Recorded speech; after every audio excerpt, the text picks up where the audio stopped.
¿Qué tal? Buenas noches. Buenas noches. Buenas noches, Buenas Inge. noches. Buenas noches, Inge.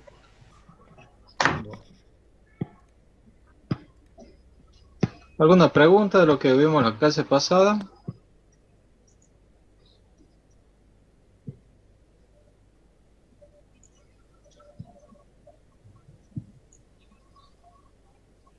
¿Han leído el artículo que les dije?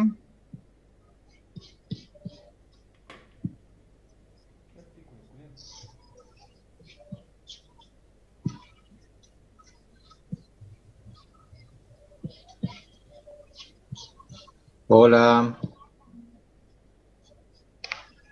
¿Alguien ha leído el artículo que les dije sobre tensiones? De estudio sobre tensiones. No, Inge, yo no, a mí se me pasó.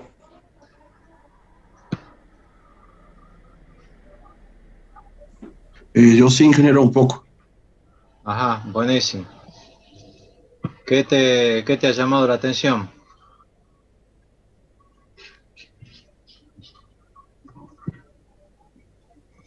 Bueno, entiendo lo que es el tema de que cuando tenemos más que nada el caso más desfavorable, o sea, cuando tenemos el rayo, lo que sería al final del vano, puede ser, En el medio. en el medio tenemos aquí, sí. Bueno, eso había entendido yo, como que, o sea, el estudio se basaba más que nada cuando teníamos la descarga al final. Eso había entendido yo, perdón. Sí, sí veo que está en el medio el rayo que es la fuente de corrientes. Bueno, les dejo para que lo vean de ahí el tema ese. Bueno, una pena que no lo hayan leído. De vuelta, les repito, la materia esta requiere que la lleven al día. El artículo ese no está de adorno ahí en el campus virtual, está puesto para que ustedes lo lean y aprendan de ahí.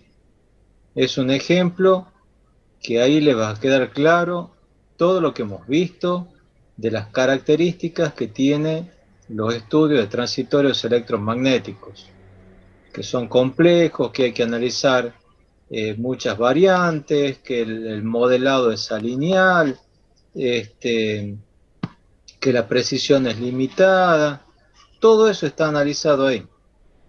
Así que bueno, yo les dejo eso. eh, si ustedes quieren aprender, ahí está para que lo vean. Inge, Sí, el archivo es el que dice análisis biparamétrico de sobretensiones. es. Ah, bien, bien. Bueno, eh, veamos un poco lo que son sobretensiones de maniobras.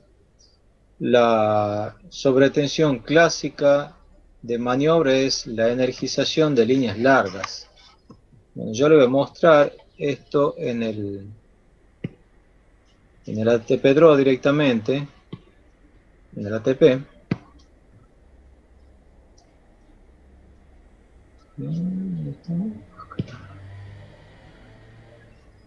Bueno, aquí está el ATP. Fíjense el modelado. Es un generador donde está el valor de la amplitud. En este caso he puesto un valor de 100 voltios, como para ver directamente en por ciento cuál sería la sobretensión que se registra. Una fuente de 100 voltios senoidal con una frecuencia de 50 Hz. ¿Sí?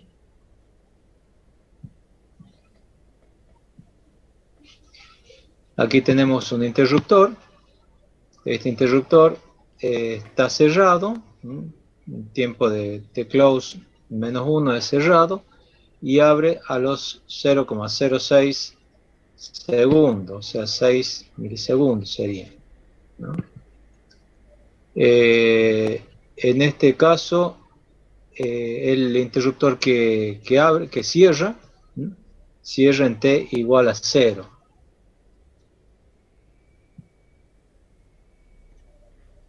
0,06 serían 60 milisegundos, ¿no? Aquí tenemos la línea. Creo que esto ya hemos visto, si hemos visto la clase pasada, cómo se define la línea, los distintos tipos de línea que hay en el ATP, los datos de ingreso, que es lo que nosotros hemos estudiado para el modelado o el cálculo de los parámetros de una línea, donde aparece la disposición de los conductores, ¿sí? Cada una de estas filas es el dato de cada uno de los conductores. Esto que aparece aquí es la altura en el punto de la torre, y esta es la altura a mitad del vano, ¿no? La distancia horizontal, aquí se mostraría ver cómo es la disposición de los conductores, el 0 el hilo de guardia, y el otro son los conductores de fase 1, 2 y 3. Eso sería la representación de la línea. Y aquí están los parámetros, la resistencia, esto está relacionado con el radio medio geométrico. Fíjense, en este caso, este es el hilo de guardia, se lo denota con el 0, y el radio interno aquí aparece como 0, porque se lo considera como si fuese un conductor macizo, ¿no? No es que tiene alma de 0. Y bueno, acá lo que hacemos es medimos la tensión, aquí donde está el generador, medimos la tensión al final de la línea y en el inicio de la línea, que es donde se cierra, ¿no? Bueno, corremos.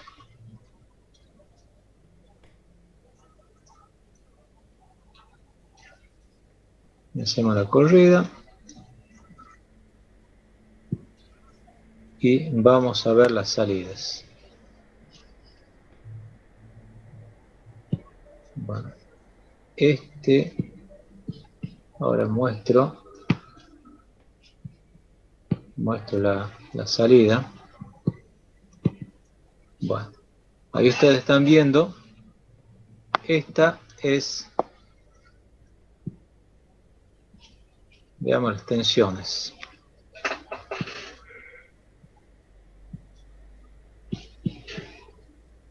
Que lo pueda graficar bien.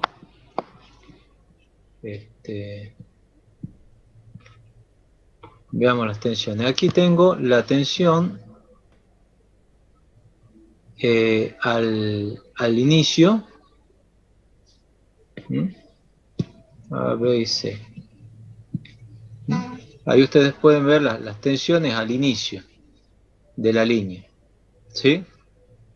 Primero se ven las tensiones de fase, y después, cuando se abre el interruptor de salida de línea, estas son las tensiones que se ven al inicio de la línea.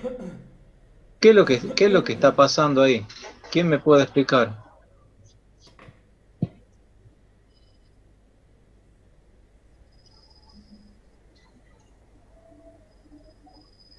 Hola. Es el transitorio cuando se está desacoplando, digamos, es un transitorio en alterna. Es la atenuación, digamos. ¿Por qué aparece esa caída en las tensiones? ¿Por qué puede aparecer? Por el efecto del reactivo. De la componente exponencial. Exactamente. El efecto del reactivo de la línea y de la resistencia de la línea. Si la línea no tuviese resistencia, no tendría pérdida, la energía quedaría dando vuelta. Entonces las tensiones caen en la línea por la resistencia que tiene la línea, y ahí se va consumiendo la energía que ha quedado almacenada en la línea cuando uno ha abierto, en la resistencia, en la inductancia, ¿no? Eso es lo que se está viendo ahí.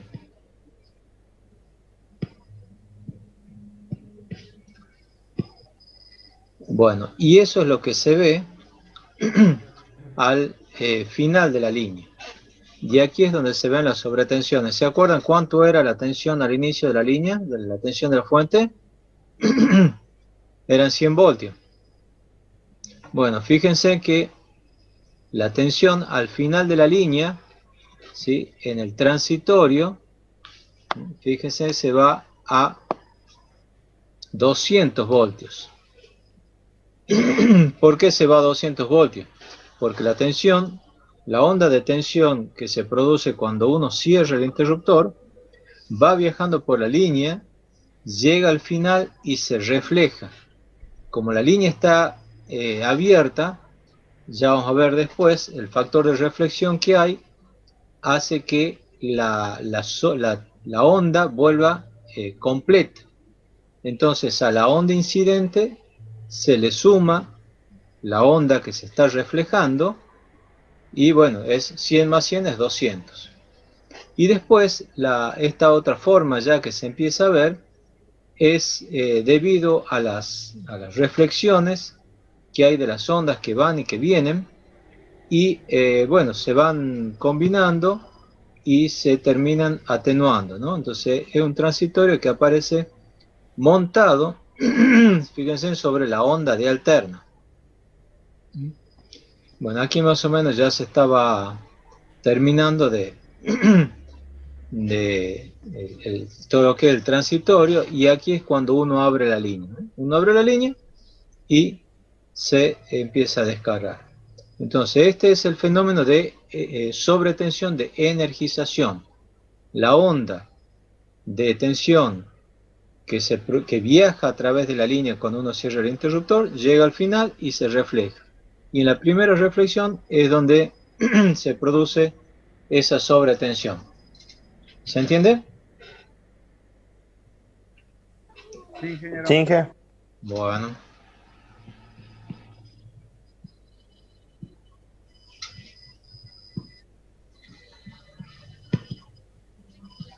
Bueno. Bueno, además de graficar la tensión, se podría graficar la corriente. ¿Bien? Esa es la corriente. También hay un transitorio de la corriente que acompaña al transitorio de la tensión. Y bueno, aquí ustedes ven que cuando he abierto los interruptores, ¿sí? Y las corrientes pasan por cero, ahí es cuando recién se extingue la corriente, ¿no? La fase roja llega aquí a cero y ahí se extingue. La azul llega aquí, se extingue. La verde llega ahí y se extingue. Veamos este otro caso. Es reenergización con un banco de capacitores. ¿Cuál es el modelo acá? Bueno, es una línea. Aquí yo tengo un interruptor que abre. En un momento se abre, acá en este momento. Después tengo la línea y un banco de capacitores. Y después el interruptor se cierra. Entonces la pregunta es, ¿qué es lo que pasa? ¿Qué es lo que pasa con los capacitores? ¿No? Carguemos el ejemplo de este otro.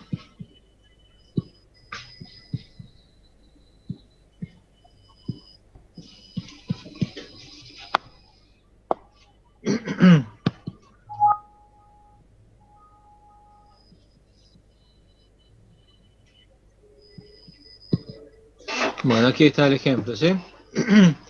Este es el modelo de la línea, ya lo hemos visto. Este es el modelo de los capacitores, ¿no? Fíjense, ahí están los valores de los capacitores. Es un valor trifásico, ¿no? Y también tiene modelado una resistencia, ¿no? No es un capacitor puro. Bueno, aquí también. Entonces, corremos la ATP.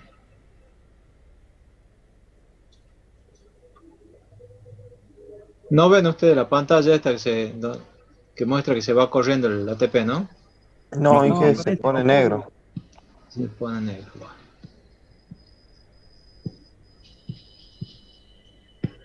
Vamos a ver los valores de salida.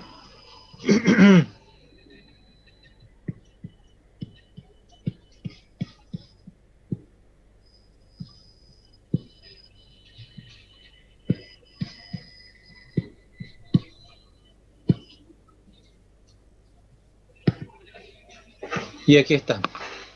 Ahí tiene el resultado. Vean cómo acá lo que teníamos es que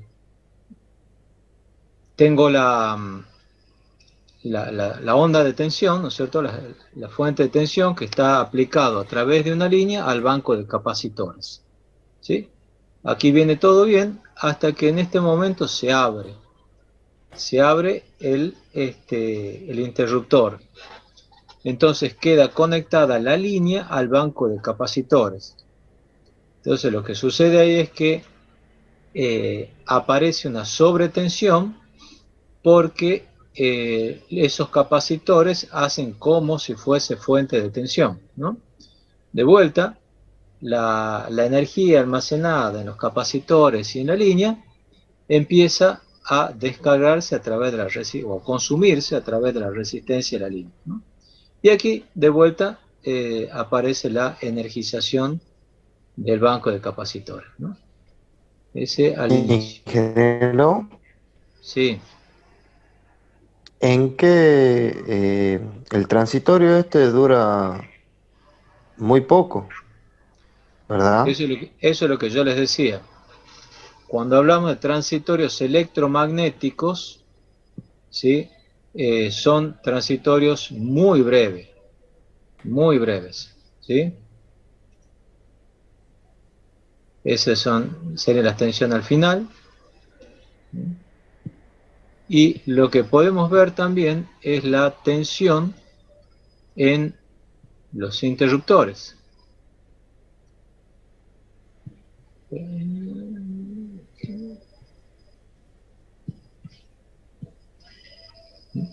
Bueno, esa es la diferencia de tensión que hay en el interruptor, ¿no?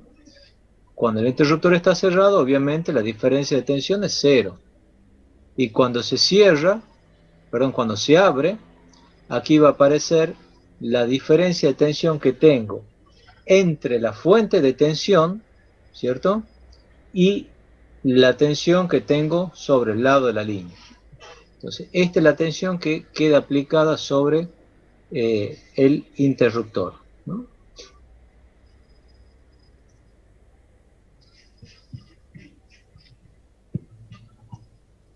También podemos ver, no, perdón, ¿qué es lo que estoy viendo? Sí, no, perdón, esa es corriente.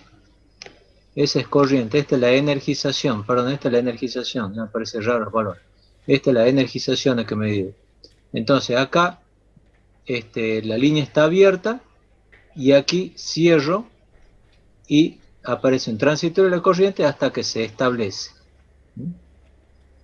Ahora sí vamos a ver la tensión a través de los interruptores, ¿no? Esas son las tensiones. Aquí el interruptor está cerrado, por eso es cero.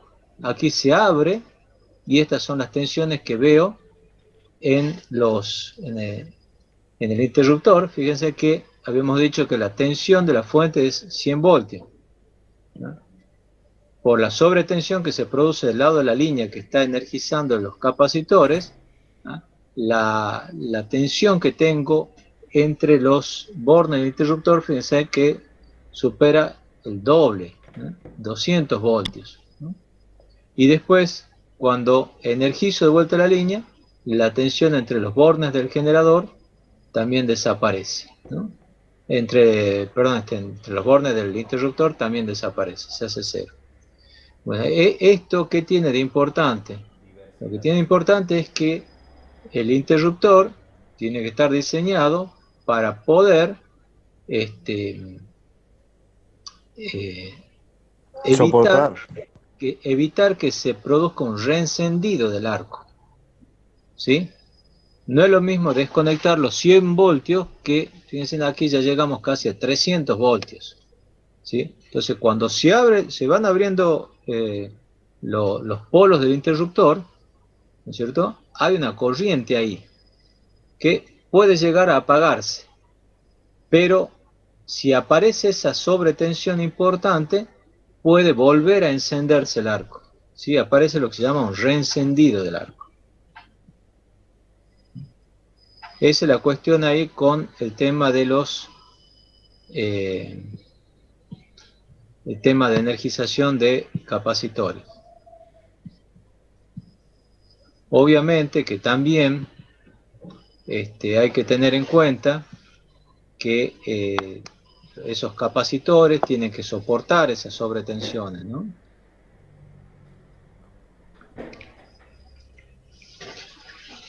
Aquí tenemos otro fenómeno que es el que muchas veces le he hablado yo de la corriente de Inrush. ¿Qué es la corriente de Inrush? O corriente de energización de un transformador.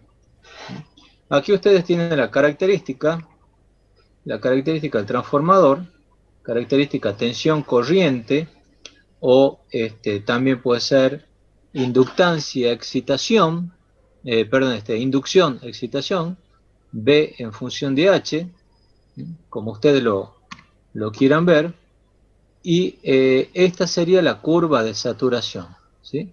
La curva de saturación tiene una función lineal, aparece el codo de saturación, y después tiene la parte donde empieza a saturar el transformador. El punto de trabajo normal es en esta zona, ¿sí? En la zona cercana al punto de saturación. Fíjense, por ejemplo, acá yo tengo esta onda de tensión, ¿sí? Esta onda de tensión que está acá. Si esta onda de tensión yo la reflejo sobre esta curva, entonces yo tendré la onda de corriente que me hará algo así, ¿no es cierto? O sea, la corriente va a variar entre este valor que está aquí abajo, pequeñito, ¿sí? Y este otro valor que será por acá, ¿no es cierto? De los dos lados tiene que ser positivo y negativo. O sea, la corriente lo que va a ser algo así, ¿no? Yendo para abajo. A ver, les voy a dibujar un poquito, a ver si. La corriente en condiciones normales, ¿sí? Haría algo así, ¿sí? Esa sería la forma normal de la corriente. Ahora, si hay alguna sobretensión, hay un aumento de esa tensión, entonces esta tensión supongamos que llega hasta acá, en realidad estamos hablando en este caso ya del flujo,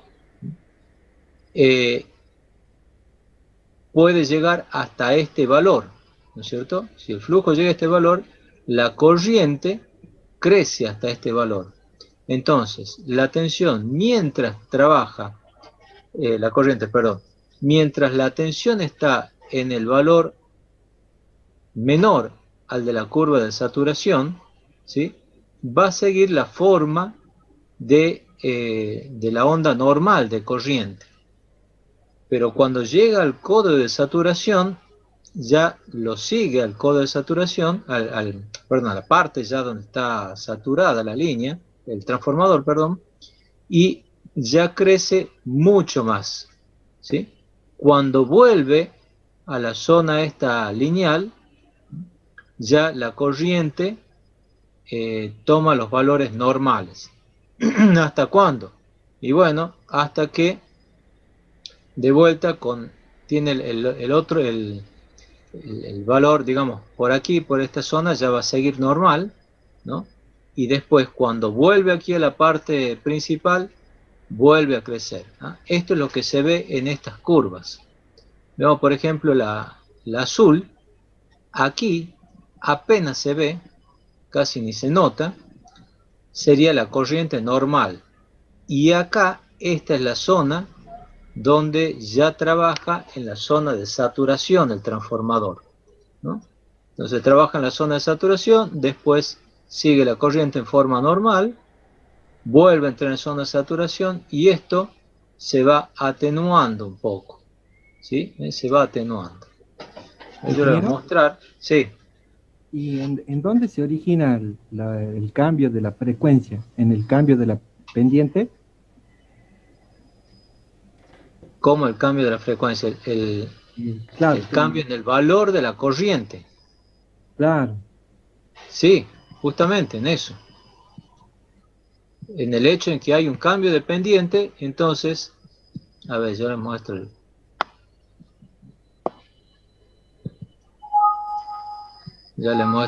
caso.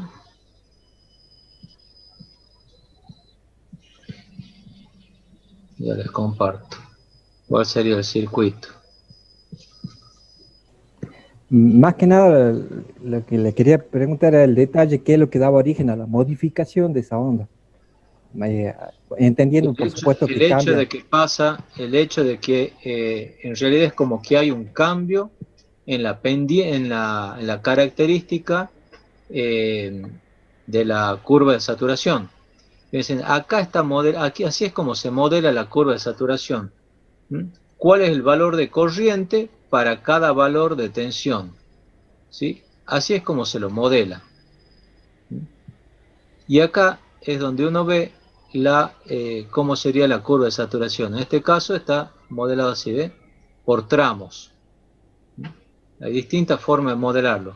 O como dos inductancias, ¿sí? Con dos valores de inductancia, uno en la primera zona y después otra donde ya entra a saturar, o así como está aquí, punto por punto. ¿Mm? Ahí está la Inge, curva de saturación. Entonces ustedes ven, para cada tensión que tengo, para cada valor de tensión que tengo, que estoy alimentando el transformador, voy a tener un determinado valor de corriente. Mientras ese valor de tensión esté dentro de los valores nominales, la corriente va a crecer en forma pequeña. Cuando se entra al codo de saturación, pequeños valores de tensión me van a dar grandes valores de variación de corriente. bien, ingeniero, Sí, en donde cuando se produce ese cambio, el último quiebre, sí. eh, deja de ser un modelo, el modelado matemático deja de ser lineal. Es que bueno, es que eso es justamente lo que habíamos visto también en la clase anterior, que en estos estudios los modelos son alineales. En Ah, realidad aquí a veces se lo modela como lineal por tramo, también se le dice así, lineal por tramo, pero en realidad es alineal. Si tomo, ¿están viendo la pantalla esta ustedes, no? La curva de sí, saturación sí, ahí. se Sí, ve. bueno. Aquí estoy modelando como lineal por partes, pero yo lo veo todo en una sola vez y bueno, es alineal. Claro, la Si ventaja yo es, quiero, si yo quiero representar la curva de saturación, quiero ver el fenómeno de la corriente de Inres, hay que representar la curva esta de saturación. bien, ¿Sí? Bueno, y aquí ven ustedes también cómo está modelado el transformador, tensión del primario, del secundario, resistencia del primario, del secundario, inductancia del primario, del secundario, conexionado, corriente del vacío, flujo inicial, flujo magnético inicial, reluctancia magnética. Bueno, todos estos valores son valores que hay que modelar, ¿no? Bueno, y ahí tiene el modelo, ¿ve? Tengo una línea, un interruptor al final de la línea y el transformador. Entonces, cuando uno cierra este interruptor, aparece una sobretensión porque estoy energizando esa línea, o estoy energizando, digamos, el transformador a través de la línea, y esa sobretensión es la que hace que aparezca esa corriente de inrush. Ya les muestro.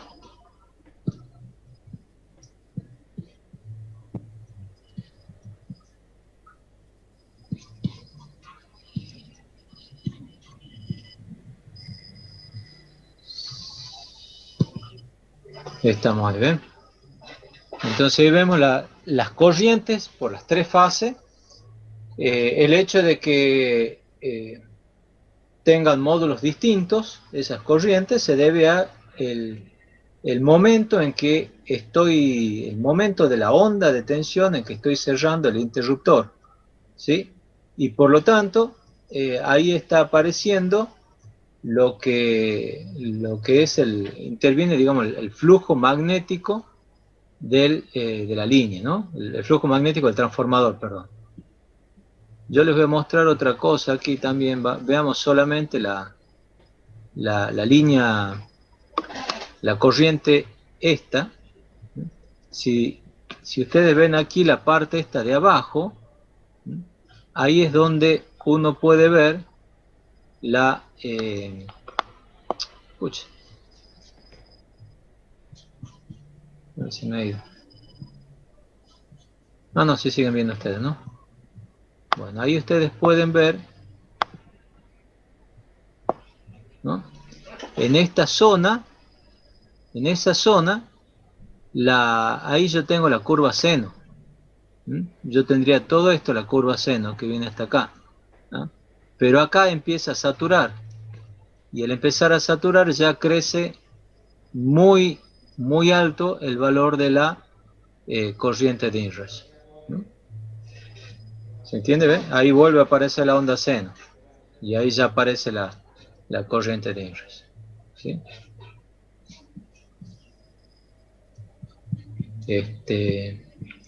Lo que son las tensiones al final de la línea, la sobretensión, digamos que está viendo el transformador, serían esto, ¿eh?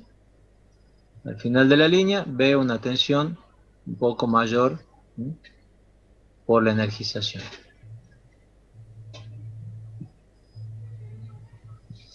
¿Se entiende entonces el concepto de la corriente de inrush? Ingeniero. Chinque.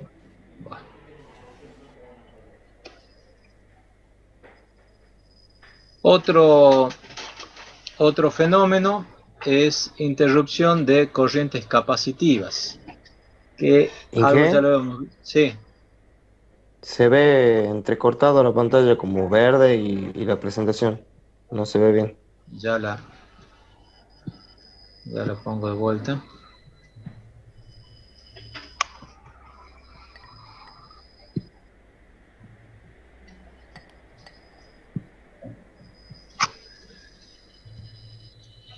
Vamos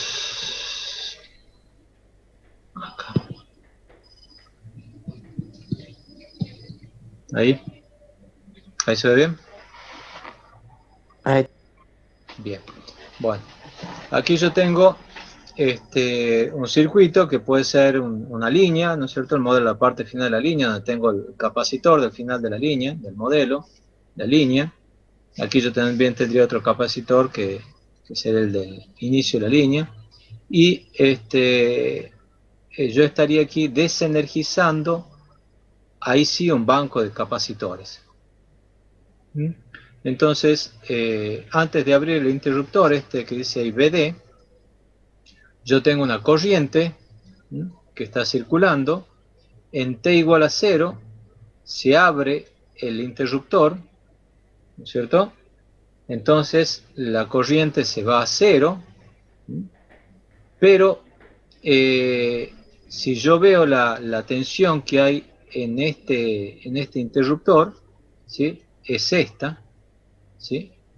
Ahora, como para este lado yo tengo un capacitor con una inductancia, me aparece un circuito que empieza a oscilar las tensiones. Entonces esa tensión que empieza a oscilar de aquí, más la tensión con la que quedó cargado el capacitor, me aparece una sobretensión en el interruptor, que, como les decía, puede originar un reencendido del arco, ¿sí? Un reencendido obviamente no deseado. Ese es el fenómeno de interrupción de corrientes capacitivas. Está el circuito. Algo similar se sucede cuando tengo corrientes inductivas, ¿sí? Yo aquí tengo el circuito a la izquierda, ¿no? Puede ser la línea. Fíjense, en este caso sería, en vez del circuito con modelo pi, sería el circuito con modelo T, ¿no? Y acá yo tengo un capacitor con una inductancia, que puede ser la inductancia de un transformador, ¿no es cierto?, con un capacitor ahí en bornes, ¿no? Y abro ese interruptor. Al abrir ese interruptor, ¿no? La tensión que aparece aquí, ¿sí? Puede verse magnificada porque voy a tener aquí un circuito, ¿sí? Que puede oscilar, ¿sí? Más la tensión que estoy mirando de este lado, que se suma. Entonces también puede haber un reencendido del arco, ¿eh? Aquí ustedes ven la corriente, ¿no? Se puede producir ese reencendido del arco, ¿sí?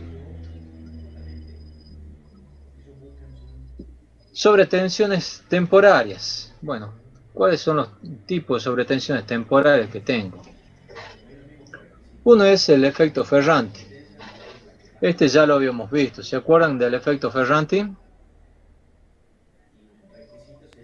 Sí, que ¿Qué era?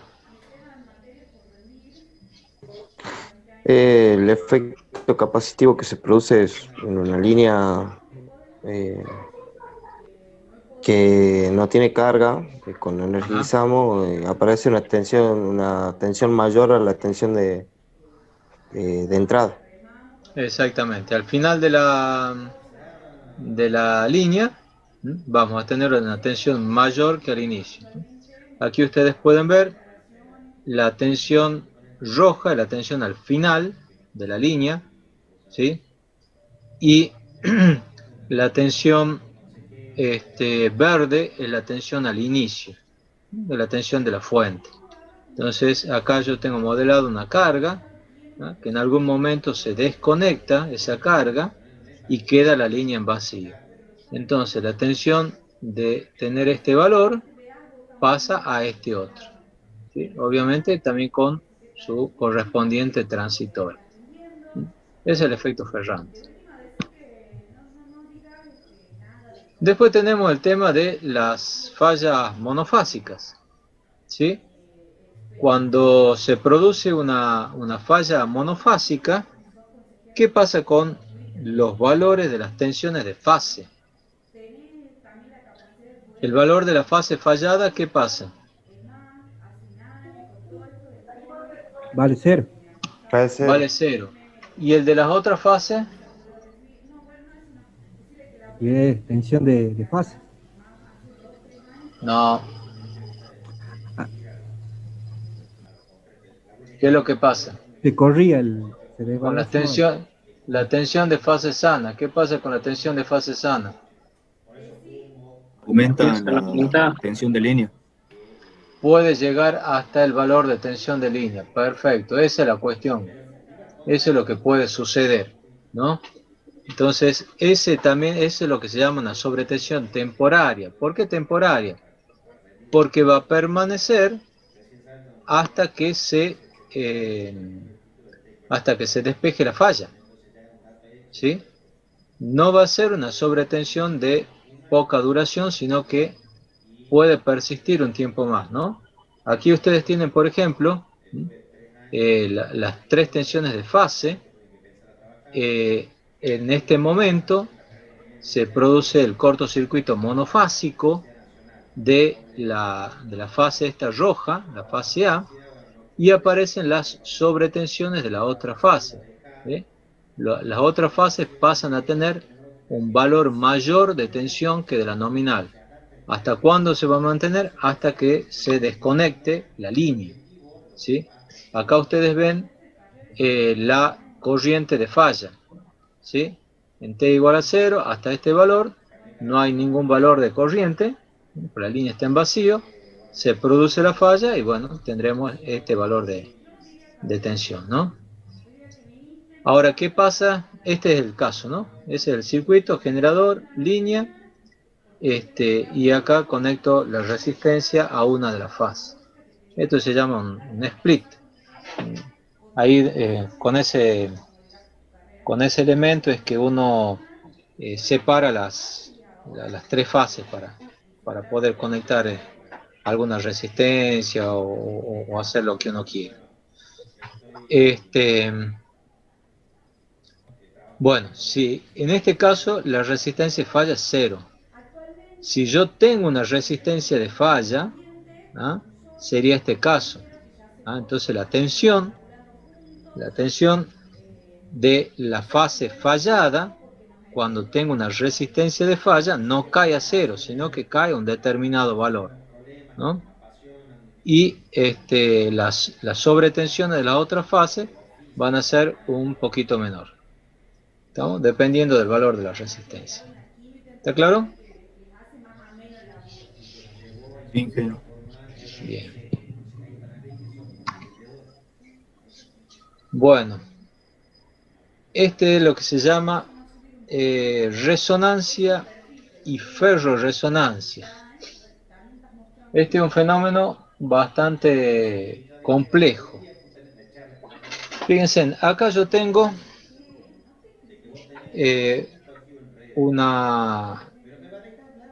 puede ser un cable, por ejemplo, un cable subterráneo. Ustedes ya han aprendido que los cables subterráneos tienen un valor de capacidad muy alto, ¿no? Entonces,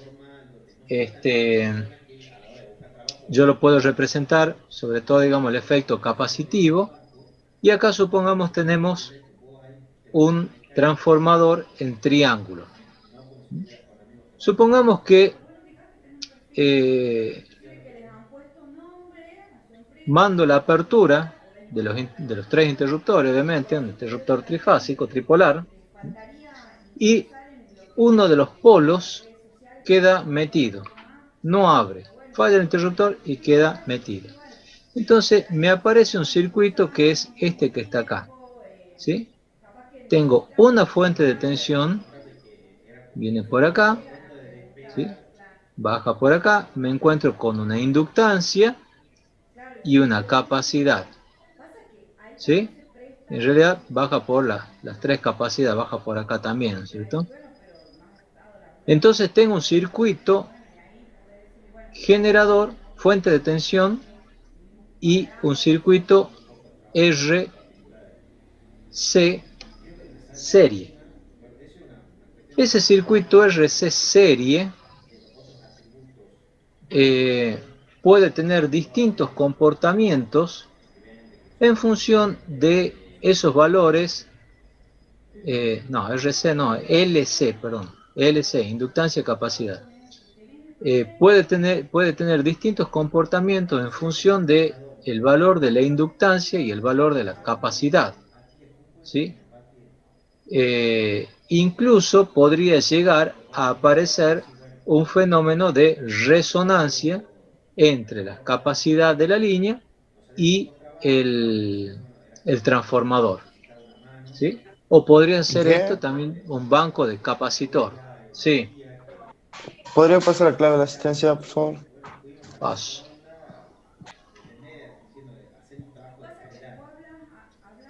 Clave de la asistencia, PH2LI1. PH2LI1. Bueno, les doy 5 minutos para que se anoten porque les quiero explicar el fenómeno de ferroresonancia.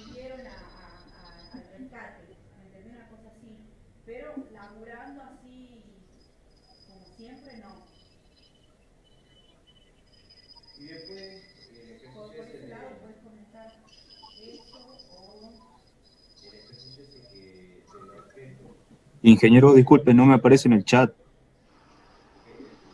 ¿Me aparece en el chat? Sí, a mí sí. A ver. Ahora, PH2LI1.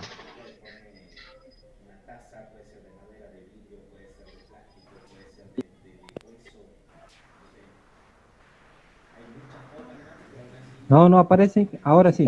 Ahora sí. Ahí puse, ingeniero, es con I latina, ¿verdad? Sí, y con puntito, y latino.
Bueno, ¿explicamos?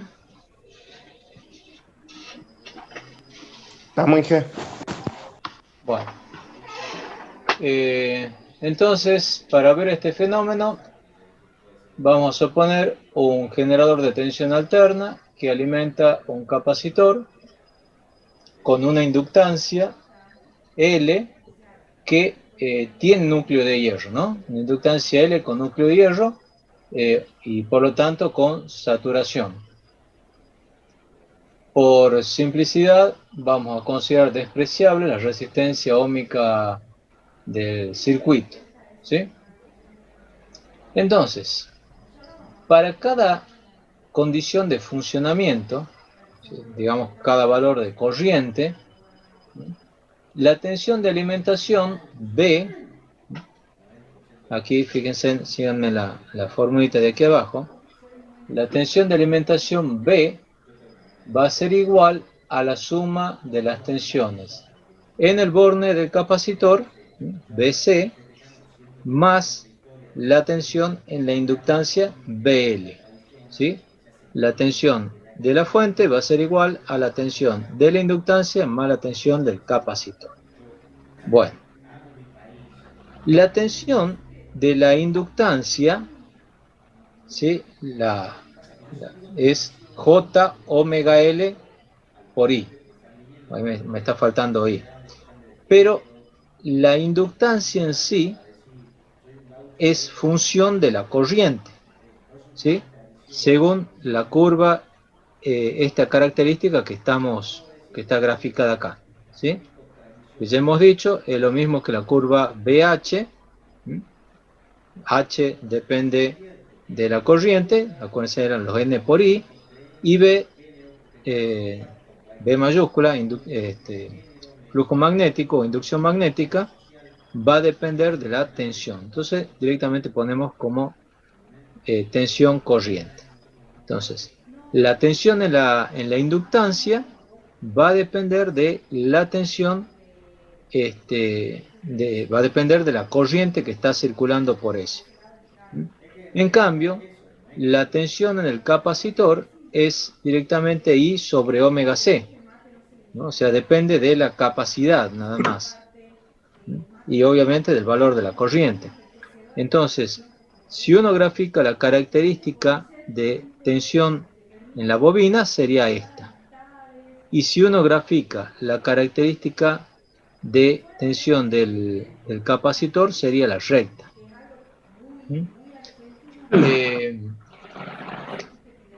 Vemos de acá que hay dos puntos donde se intersectan, que es este y este otro de aquí.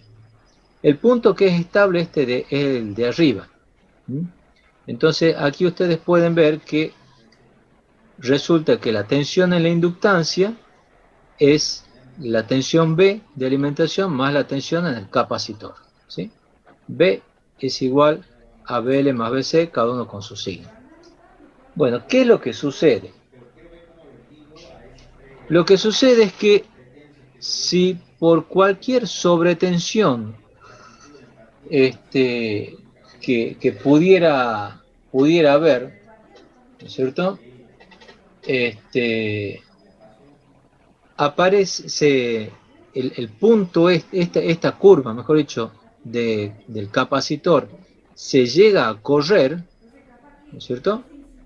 Se llega a correr, entonces ya no la va a tocar a la curva de saturación en esta parte, sino que le va a tocar aquí.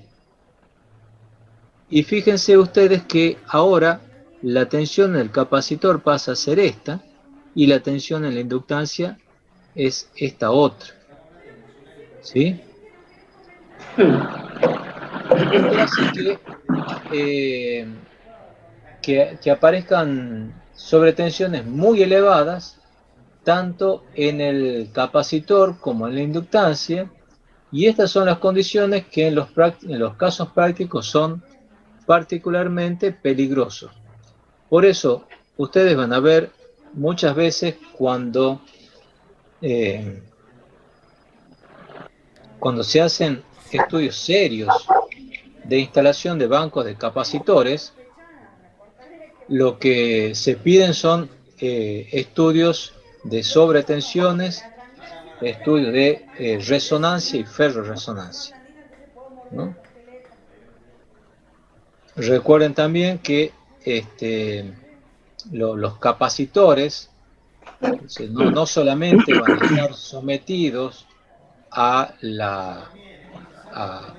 sobretensiones o tensiones de frecuencia de la red, sino que si hay armónicos, ¿sí?, que están presentes, también pueden hacer que se produzcan estos fenómenos de resonancia, ¿sí? Porque acuérdense ustedes que la resonancia entre una inductancia y una capacidad depende de la frecuencia, ¿no? Entonces quizás a alguna frecuencia de los armónicos presentes en la red se pueda producir algún fenómeno de resonancia y ferroresonancia. Cuando allá en el año 2001, ¿sí?, cuando se instalaron capacitores en Pichanal, en Orán, en Catamarca, en La Banda, en La Rioja, son bancos de capacitores muy grandes que yo les he mostrado las fotos de las instalaciones cuando hemos visto métodos de compensación. Se hicieron esos estudios de resonancia y ferroresonancia. Justamente estas gráficas que yo les estoy mostrando acá son de esos estudios, ¿sí? Lean el título que dice el gráfico de abajo: ferroresonancia en la banda, apertura del transformador sin carga y falla de un polo del interruptor de 132. Compensación 10 MVAR. Detalle de la onda de corriente fase B a neutro, ¿no? Entonces, estos son los estudios, parte de los resultados de los estudios de cuando se instalaron o los estudios de prefactibilidad de instalación de estos capacitores. ¿Preguntas?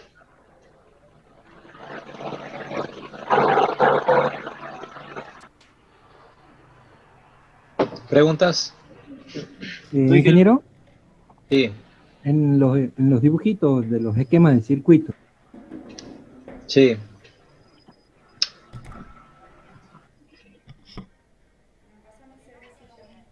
Perdón, se desactivó el audio. en los esquemas de circuito, Sí. ¿son distintos de vanado o son transformaciones? Es el transformador, ¿sí? En este caso, un transformador con arrollamiento en triángulo, y acá el transformador con arrollamiento en estrella. En este caso es estrella aislado y en este caso estrella tierra, ¿sí? Perfecto. Aquí son capacitores con estrella tierra sería, y este sería con el centro aislado. Ahí le está mostrando los distintos casos en los que se podrían llegar a registrar fenómenos de resonancia y ferroresonancia. ¿Alguna otra pregunta?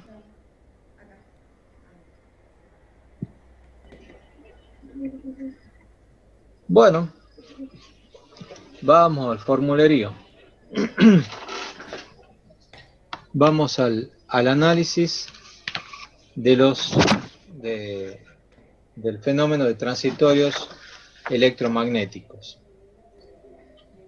Bueno, aquí yo tengo dibujado un pedacito de línea, ¿no? Acuérdense del circuito pi, o del circuito, mejor dicho, de parámetros distribuidos, donde yo tengo una serie de capacitores en serie e inductancias, perdón, capacitores paralelos e inductancias en serie, ¿sí? ¿Se acuerdan que hemos dicho que en el modelo de parámetros distribuidos tengo infinitos, una cascada de infinitos elementos LC? Bueno, voy a tomar uno de esos elementos, ¿sí? Recuerden también que los parámetros estaban dados en unidades de longitud. Entonces, en este caso, la inductancia sería tanto henrio por kilómetro. Bueno, yo lo multiplico por un delta de x, que es longitud en kilómetros, ¿no es cierto? Entonces ahí yo tendría el valor de L, ¿sí?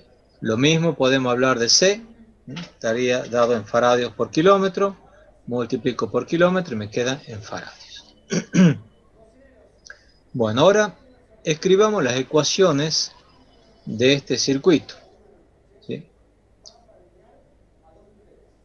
La tensión acá, ¿sí?, en el final de este elemento, ¿a qué va a ser igual? Va a ser igual a la tensión al inicio más la caída de tensión en la inductancia, ¿sí? Si ustedes se acuerdan, la tensión inducida en una inductancia es L de I de T. ¿Se acuerdan? E igual a menos L de I de T. Variación de la corriente respecto del tiempo. Entonces, eso es lo que vamos a escribir. Podríamos decir que la tensión aquí en la inductancia es la diferencia de tensión en los extremos, o sea, B de X más delta de X y T, ¿no es cierto? Porque la tensión va a depender no solamente de en qué lugar de la red, de la línea estamos parados, sino también en qué momento estamos analizando. O sea, la función, la tensión depende del tiempo, depende senoidalmente del tiempo, ¿no es cierto? Si estamos en un estado normal, y va a depender de en qué lugar de la línea estamos posicionados, ¿no? Entonces, B de X más delta de XT, o sea, la tensión aquí al final, menos B de XT, va a ser igual a la tensión en la inductancia, menos L de I de T. Entonces tengo menos L delta de X para que quede en henrio, derivada de la corriente respecto al tiempo. Y la corriente también va a depender de dónde nos ubicamos y en qué momento, ¿sí? Bueno, escribamos ahora la ecuación para la corriente, ¿sí? Yo tengo aquí una corriente que ingresa, aquí tendré la corriente que va por el capacitor y la corriente que sale, ¿no? Entonces, esta corriente que sale es la corriente que ingresa más la corriente del capacitor. O también podríamos decir que la corriente esta del capacitor es la diferencia entre la corriente que ingresa y la que sale.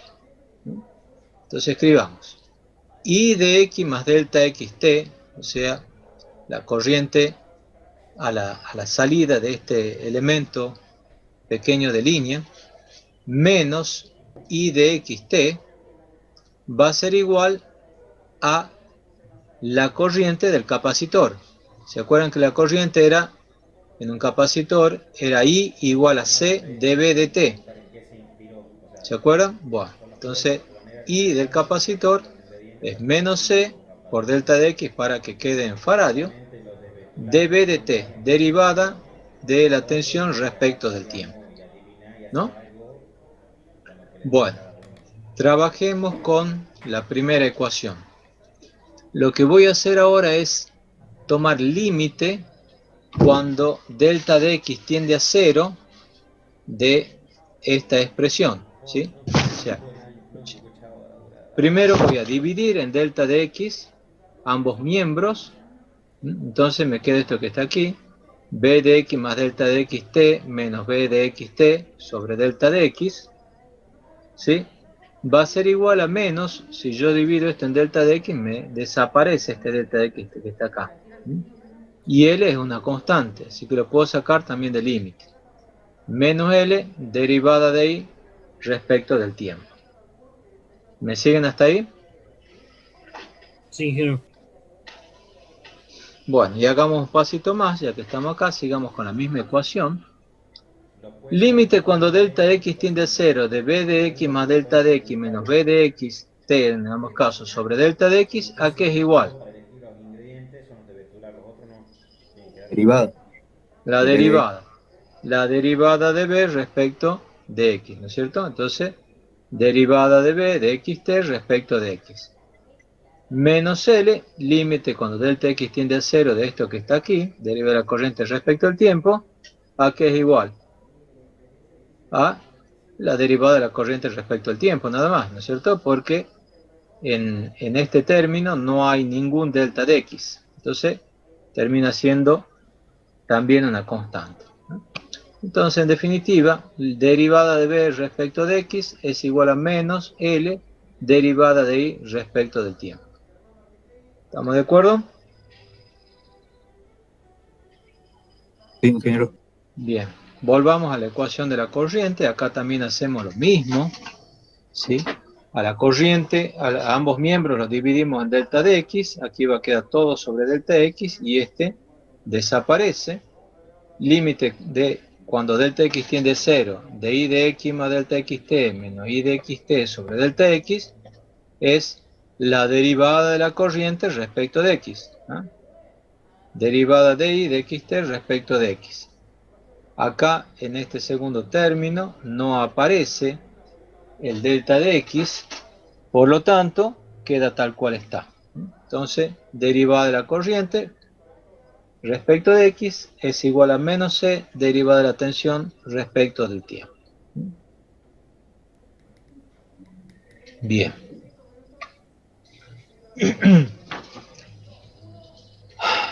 Ahora lo que voy a hacer es la transformación de Laplace, ¿sí? Este L que está acá es la L de la transformación de Laplace.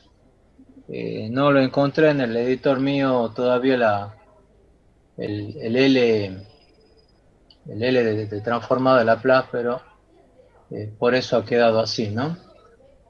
Les pido disculpas, ya voy a seguir buscando o viendo de qué otra manera se lo puede poner. Bien, pero no confundan el L de Laplace con el L de la inductancia, ¿sí? Bueno, entonces tomo la transforma de Laplace de los dos miembros, la transforma de Laplace de la derivada de b respecto de x, ¿sí? Y la transformada de Laplace de la derivada de y respecto de t, ¿sí? Entonces, del dominio del tiempo nos vamos al dominio de la frecuencia, el dominio de S, ¿no? Entonces, donde teníamos t, ahora vamos a tener S. Entonces, la transformada de Laplace de la derivada de b de xt respecto de x va a ser derivada de b de xs respecto de x, ¿sí? Y en este caso, como estoy tomando transformada de Laplace, pero esto es respecto de tiempo, ¿sí?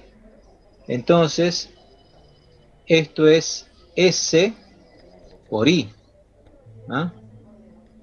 Como aquí aparece respecto al tiempo, vamos a tener menos S por I de XS y por el L que teníamos antes. Lo mismo con la corriente.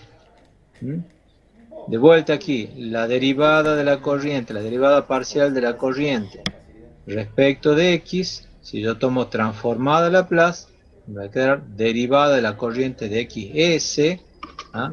Paso del dominio del tiempo a la frecuencia respecto de X. Respecto de X.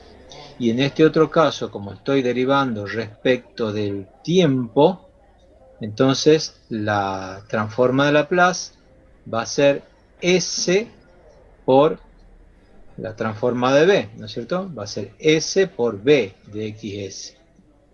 Y por el C que tenía acá. Bueno, obviamente se siguen manteniendo también el signo menos. ¿Me siguen hasta ahí? Sí, ingeniero. Bueno, ahora lo que vamos a hacer es derivar respecto de X estas expresiones. Si yo derivo esto respecto de X, me va a quedar derivada segunda de la tensión respecto de X dos veces, que es lo que está acá. Y si esto derivo respecto de X, S y L son constantes, el menos obviamente también es constante, por la derivada de la corriente respecto de X. Derivada segunda de B respecto de X, ¿sí? X dos veces respecto de X, va a ser igual a menos S por L, derivada de Y respecto de X. ¿Estamos? Bueno. Aquí sería respecto de X dos veces, ¿no? Respecto de X dos veces. Bien. Y lo mismo con la corriente. Derivada segunda de la corriente respecto de X, dos veces, es igual a menos SC derivada de la tensión respecto de X. Bueno. Yo tengo entonces, esta expresión. Derivada de B, ¿dónde está el cursor? Derivada segunda de B respecto de X es igual a menos S por L derivada de la corriente respecto de X. ¿Sí? Pero ¿a qué es igual SL derivada de la corriente respecto de X? O mejor dicho, menos SL derivada de la corriente respecto de X. ¿Sí? Bueno, es lo que tengo acá. Perdón, el valor derivada de la corriente respecto de X es lo que yo tengo acá. Derivada de la corriente respecto de X es menos SC por B. Entonces, si yo reemplazo derivada de Y respecto de X por menos SCB, el menos con menos se hace más, S por S es cuadrado, y voy a tener L por C y por B, ¿no? Entonces es lo que tengo acá. Derivada segunda de B respecto de X es menos S cuadrado LCB de XS. ¿Está claro? Y acá lo único que hago es pasar este valor, este término lo paso a la izquierda. Derivada segunda de B respecto de X es menos S cuadrado LC por B de XS, igual a 0. ¿Me han seguido o se han perdido en algún lugar? Sí, se entiende. Bueno, lo mismo vamos a hacer con la corriente. ¿Sí? La derivada segunda de la corriente respecto de X es menos SC derivada de B respecto de X. La derivada de B respecto de X está acá, que es menos SLI. Menos por menos más, S por S cuadrado, C por L y por I de XS. Entonces es esto que tengo acá. Derivada segunda de Y respecto a X dos veces. De vuelta aquí me están faltando el dos veces, ¿no? El X cuadrado. Es igual a S cuadrado LCB de XS. Y LCI de XS. Y ahora lo pongo de esta otra manera. Bueno. De ahí se puede demostrar que la solución para esta ecuación es esta que está acá. ¿Se acuerdan cuando nosotros hemos visto ecuaciones de línea larga, forma hiperbólica, forma exponencial. Hemos hecho un razonamiento parecido, ¿sí? No lo hemos hecho a través de la transforma de Laplace, pero hemos hecho algo parecido. Y habíamos llegado también a una forma similar. Y habíamos demostrado también que la ecuación, la función solución es A1, que depende de S en este caso, por E a la menos S raíz del S por X, más A2, que depende también de S, por E a S raíz del S por X. Algo similar nosotros hemos visto, repito, cuando hemos analizado las formas, las ecuaciones de línea larga, ¿no?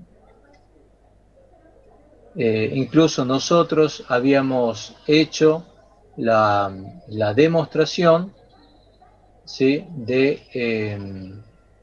de cómo esa solución realmente verificaba la ecuación. Bueno, eso es muy simple. Lo único que hay que hacer es derivar 2 veces la solución, y ahí se ve en forma clarita que lo que ahí está propuesto como solución verifica la ecuación diferencial que tenemos arriba, ¿no? Eso ya lo vimos nosotros, ¿no? Nada más que nosotros lo habíamos planteado como que quedaba una solución A1 e a la gamma X más A2 e a la menos gamma X. ¿Se acuerdan? Sí, ingeniero. En el análisis que habíamos hecho, no lo hacíamos intervenir al tiempo, ¿sí? No lo hacíamos intervenir al tiempo. Por eso aparecía ese A1 e a la gamma X más A2 e a la gamma X. No aparecía el tiempo, repito. Bueno. Entonces, de vuelta, aquí tenemos las ecuaciones, la solución a esa ecuación. Y si nosotros llamamos a 1 sobre raíz del S velocidad, B, la ecuación esta de aquí arriba me queda A1 e a la menos Sx sobre B más A2 e a la más Sx sobre B. ¿Sí? Bueno, ahora vamos a tomar la inversa de Laplace para volver al dominio del tiempo. Si ustedes recuerdan de lo que era transformada de Laplace, la transformada de una función f, ¿sí?, por e a la menos sk es igual al valor f, a la función f, pero desplazada en el tiempo, un tiempo k, ¿sí?, y multiplicada por la función escalón, también desplazada un tiempo k. Entonces, la función esta, b, que depende de la distancia y del tiempo, va a ser a1, que depende de t menos x sobre b, por la función escalón de t menos x sobre b. Este primer término es la antitransformada de Laplace de esto que está acá, de a1 e a la menos a1 e a la menos sx sobre b, ¿sí? Y algo similar aparece para el término 2, nada más que en vez de un signo menos aparece un signo más.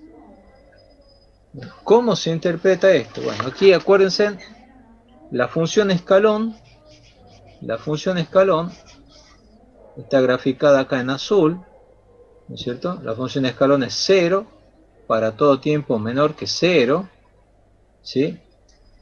Y es valor 1 para todo tiempo mayor que 0, ¿sí? En este caso, como nosotros estamos poniendo u de t menos k, ¿sí? Lo que sucede es que aparece un desplazamiento, ¿sí? La función escalón no es que cambia de 0 a 1 en t igual a 0, sino que lo hace en t igual a k. ¿Estamos?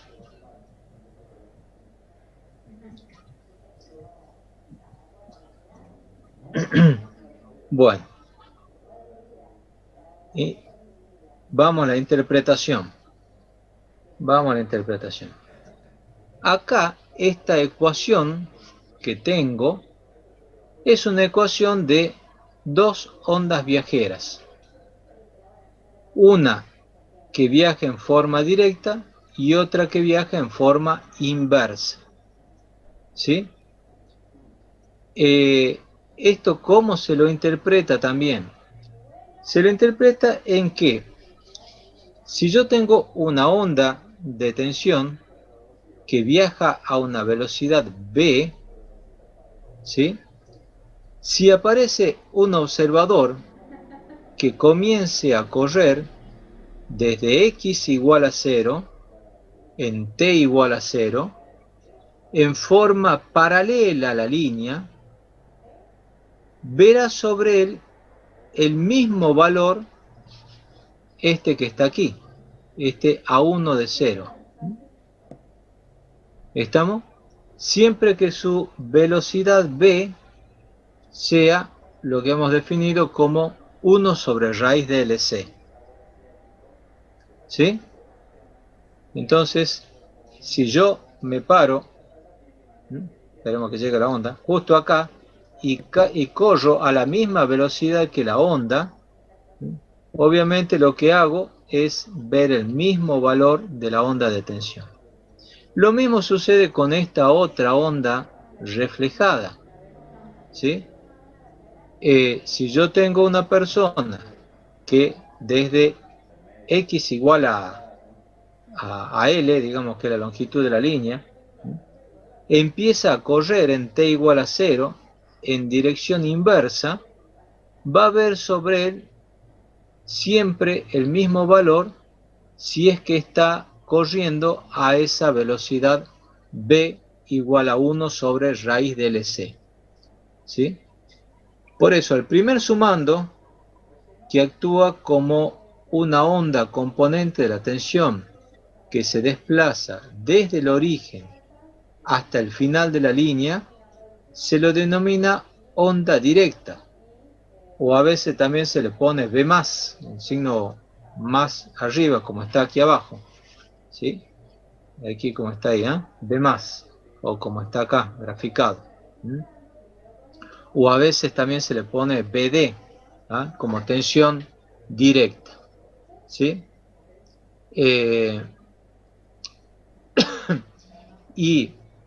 Como se obtiene el mismo resultado para el segundo sumando, solo que el corredor se desplaza del extremo final hacia el origen, se lo asocia a una onda inversa, ¿sí? Onda inversa o V-, como está denotada aquí,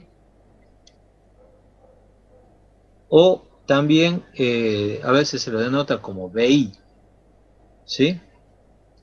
Siempre la velocidad, ¿sí?, de la onda es 1 sobre raíz de LC. ¿Sí? El tiempo que al corredor al hombrecito le insume llegar desde el principio de la línea hasta el final de la línea, sin perder de vista el valor de A, ¿sí?, sin perder de vista este valor, va a ser igual a lo que se llama el tiempo de tránsito. ya lo veo, tau. ¿Se acuerdan ustedes de movimiento rectilíneo? X igual a B por T. Bueno, aquí lo que nosotros vamos a considerar es qué es lo que pasa si X es L, la longitud de la línea. ¿Sí? Hemos dicho que si la persona esta recorre la longitud L a una velocidad V igual a 1 sobre raíz de LC, se va a demorar un tiempo tau. ¿No? Por lo tanto, tau va a ser L, la longitud de la línea, sobre B. B igual a 1 sobre raíz de LC. Entonces, tau es L raíz de LC. ¿No? Este L es longitud de la línea, a diferencia del L que está adentro de la raíz, que es la inductancia de la línea. ¿Sí? ¿Alguna pregunta hasta ahí?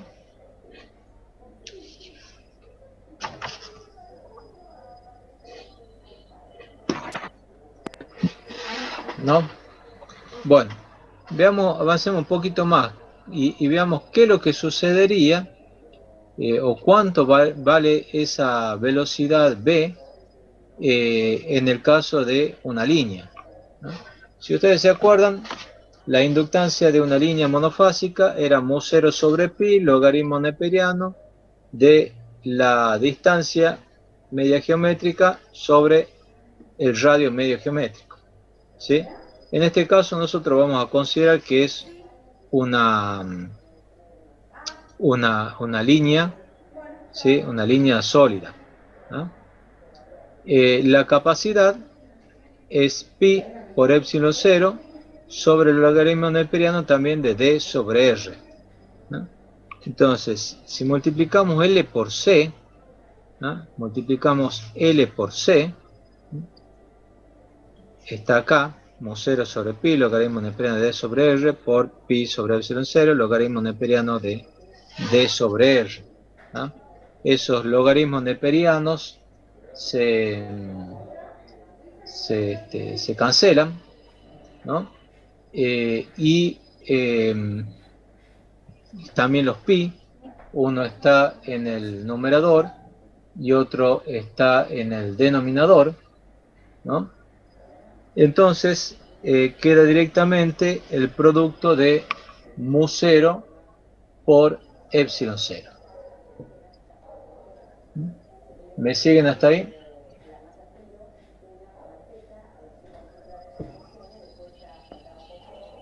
Sí, ingeniero. Perfecto. En un cable subterráneo, acuérdense ustedes que la capacidad era mu relativo por mu0. Perdón, epsilon relativo por epsilon 0. Aquí está mal. Es epsilon relativo por epsilon 0. Entonces, el valor epsilon relativo por epsilon 0 es mayor que epsilon 0. Entonces, como está en el denominador, en un cable subterráneo, la velocidad es menor a 300.000 kilómetros por segundo. Entonces, la máxima velocidad teórica que podríamos tener, que sería en una línea aérea con conductores sin flujo magnético. Este caso es conductores sin flujo magnético, o sea, estamos diciendo sin flujo magnético interno, ¿no? Es decir que aquí estaríamos considerando que serían un conductor cilíndrico hueco, ¿sí? De manera que el radio sea igual al radio medio geométrico. Entonces, si yo tengo una línea formada por conductores, que es un tubo en realidad, entonces yo tendría que la velocidad de propagación es la velocidad de la luz, ¿sí? En la línea real va a ser menor y en un cable subterráneo menor todavía. ¿Alguna pregunta hasta ahí? ¿Podría repetir la última parte, ingeniero, por favor? La última parte. Si yo tengo una línea formada por conductores sin flujo magnético interno, para no tener flujo magnético interno, tiene que ser un conductor hueco. Obviamente que no existe un conductor hueco, ¿no? Pero ese sería el caso extremo, que cuando uno tiene un conductor hueco, la velocidad de propagación es 1 sobre raíz de mu 0 epsilon 0. Y el valor que me da 1 sobre raíz de mu 0 epsilon 0 es 300.000 kilómetros por segundo, que es la velocidad de la luz. ¿Sí? En el caso de los cables subterráneos, ¿ah? Acuérdense que aparece un epsilon relativo. Aquí he puesto mu relativo, es un epsilon relativo. Ese epsilon relativo va a hacer disminuir el valor 1 sobre epsilon relativo mu 0 epsilon 0. Entonces en cables subterráneos la velocidad de propagación va a ser menor que la velocidad de la luz. ¿Sí? ¿Se entiende ahora? Sí, ingeniero. Gracias. Buah. Lo dejamos acá.